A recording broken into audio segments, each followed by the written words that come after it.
guys, welcome back to the channel. Today I'm gonna be reacting to a video called Why American Tourists Are Being Rejected Worldwide in 2025. This sounds ominous and I can't wait to find out like why is that the case. So let's check it out and comment, like, and subscribe. Did you know that over 70% of American travelers now say they're treated differently abroad 70%. and not in a good way? That number says more than you'd think. Yeah. They're noticing colder service, awkward questions, and in some cases, outright hostility. From protests outside the U.S. Embassy in Mexico City to a wave of anti-American sentiment across Europe and beyond, to subtle pushback in cafes and shops around the world, something has shifted. That's crazy. American tourists, once welcomed almost everywhere, are now facing a growing wave of resentment. So what's Wow. really driving this backlash? And why is it getting worse in 2025? In this video, we're breaking down 6 real reasons the world is growing tired of US tourists, and what needs to change before it gets even worse. Yeah. But before we dive in, hit that like button and subscribe, because this isn't just a travel video. It's a reality check for anyone who thinks an American passport still guarantees a warm welcome. That's true. In 2025, American tourists aren't just being noticed. They're being recorded, ridiculed, and shared online. Oh, that's what's From Reddit to TikTok, tourist shaming has become a global pastime, and US travelers are often the stars. True. Entire threads are dedicated to moments where American visitors come across as loud, oblivious, or entitled. Ignorant. One story describes an American parent at Stonehenge urging their child to go climb on the big rocks. Another recalled a woman in France asking if a group of medieval reenactors were Syrian refugees. What? And in a quiet spot in England, believed to be tied to the legend of King Arthur, an American tourist looked around and said, "Where's the goddamn castle?"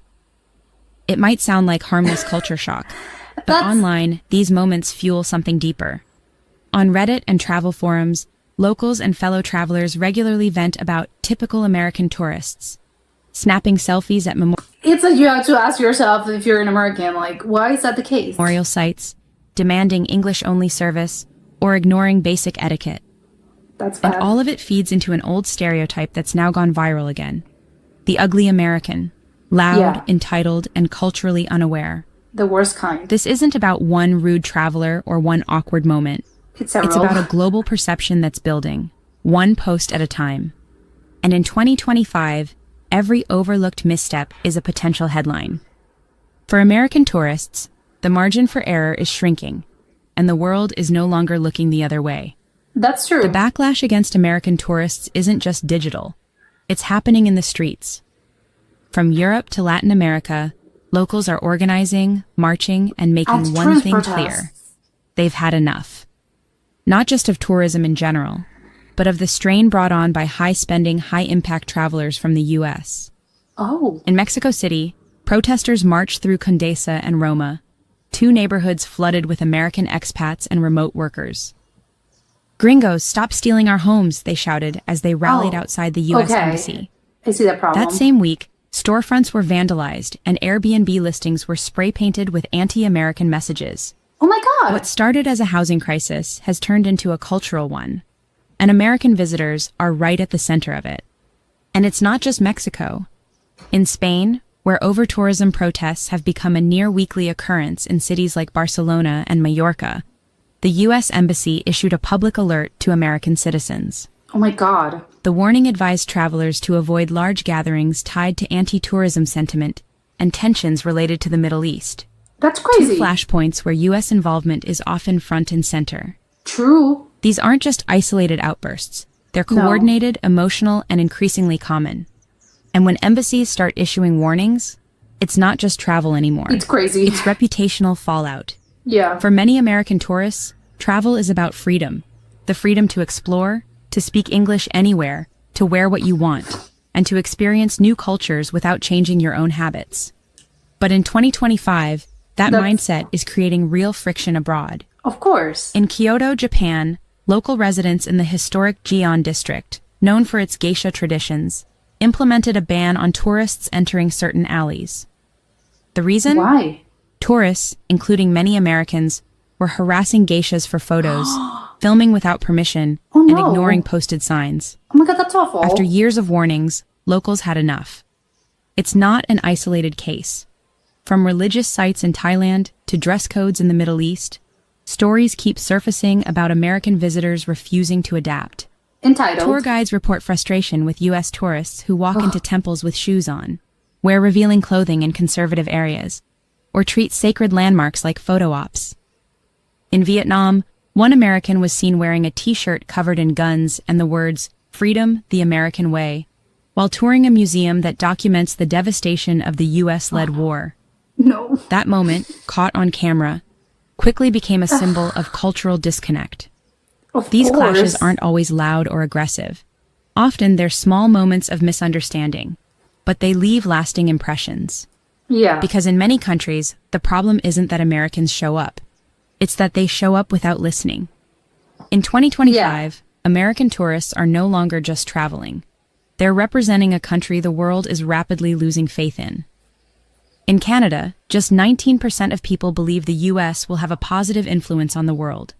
A historic low Wow. for America's closest ally. Incredibly low. In Germany, favorability has plunged since the 2024 election. And across Europe, the message is clear. More countries now view the U.S. negatively than ever before. Even more Never shocking, before. according to the Democracy Perception Index, China is now viewed more favorably than the United States in most of the world. That's A reversal insane. that would have been unthinkable just a few years ago. Yes. These aren't just numbers, they're signals. And American tourists are caught in their shadow. Today, U.S. travelers are being advised to avoid political clothing, skip controversial topics, and even soften their accents in tense environments. Some are coached on how to respond to loaded questions abroad. Others quietly claim they're Canadian, just to avoid uncomfortable conversations. So you're Canadian, yeah. Because in 2025, saying you're American doesn't always spark curiosity. It can spark judgment or And silence. rejection, yeah. Tourism used to be about where you're going. Now, for American visitors, it's just as much about what you're bringing with you. A reputation the world no longer overlooks. One of the clearest signs that the world is rethinking American tourism, it's showing up in visa rules. Yeah, because it's For legality. decades, U.S. passport holders enjoyed near universal access. No paperwork, no questions, just a stamp and a smile. But now, countries are quietly rewriting the rules.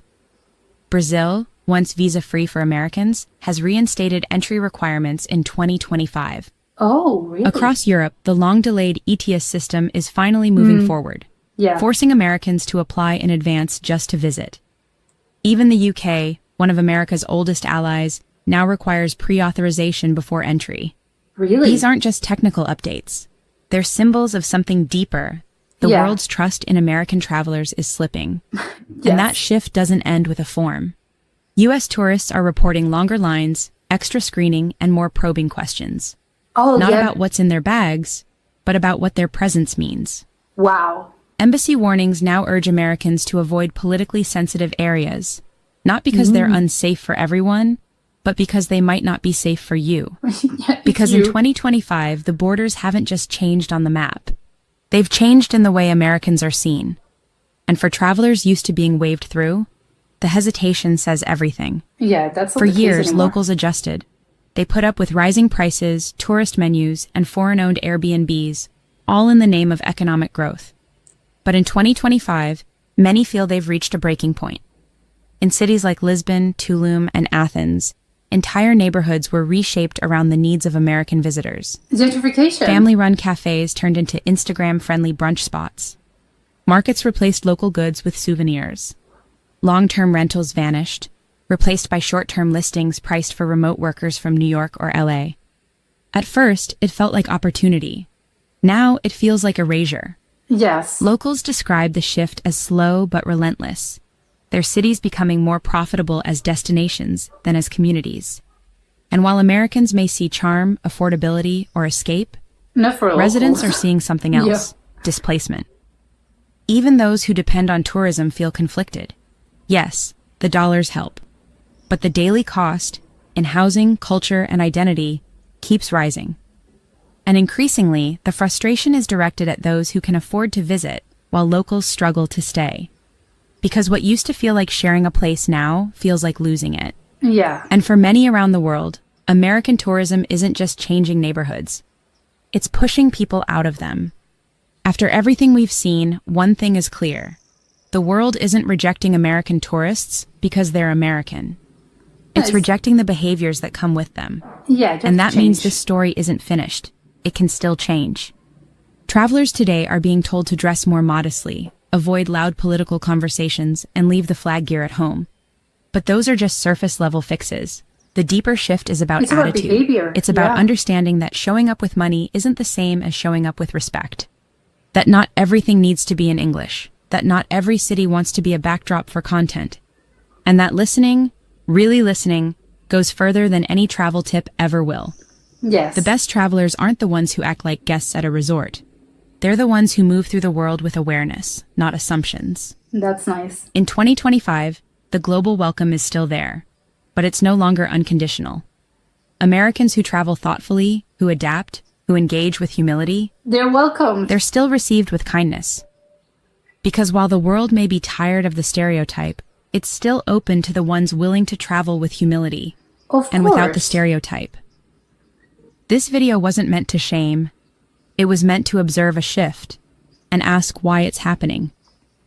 Because how the world sees America is changing, and how it sees American tourists might just be the most visible symptom of that shift.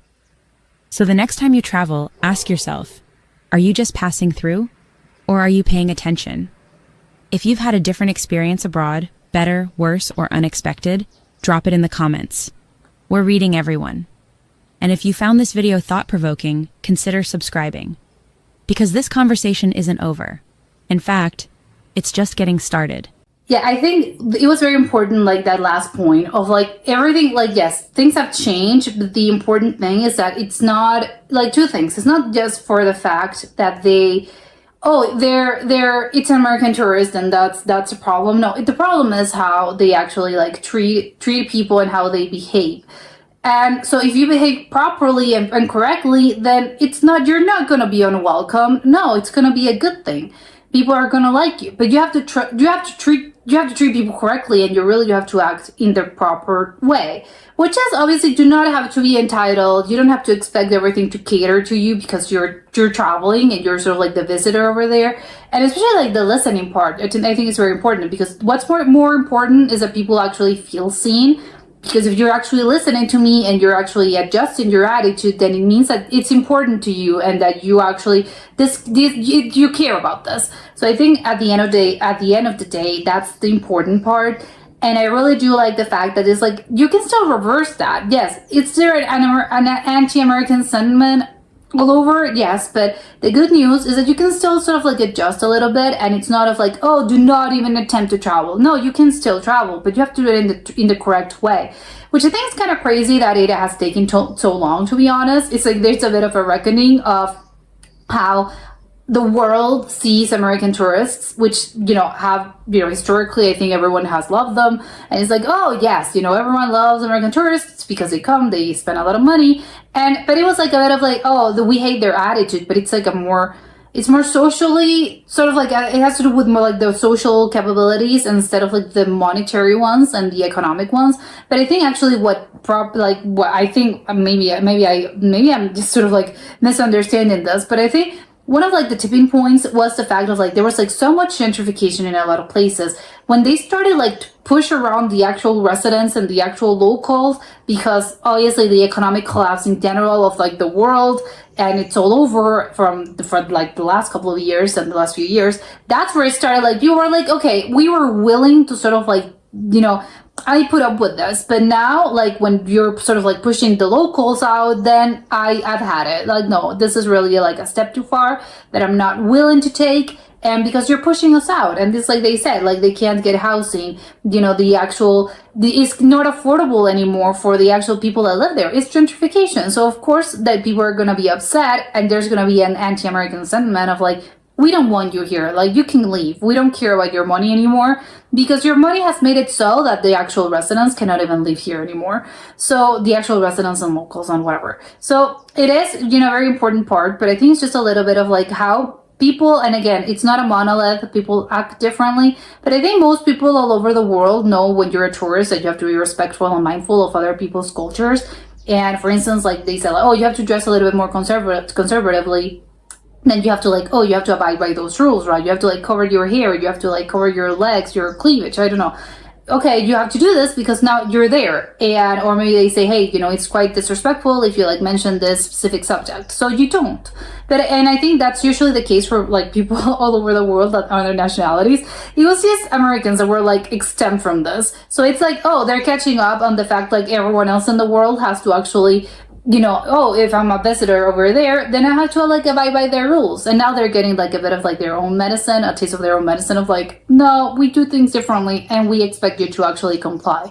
So it's a little bit crazy that it has taken so long, to be honest, because it's like, well, I would assume it would have come like earlier, and they're just seeing us negatively, which of course the American, well, not Americans, but like the United States has a history of like great things as well, yes, but so no great things as well. So it's kind of crazy that it has taken so long for people to sort of like catch up and be like, not everything's good. It's like, yeah, at some point it has to end. I know that nations aren't just, it's not black and white. Not everyone's bad, not everyone's evil, or not everything has been bad, or not everything's good.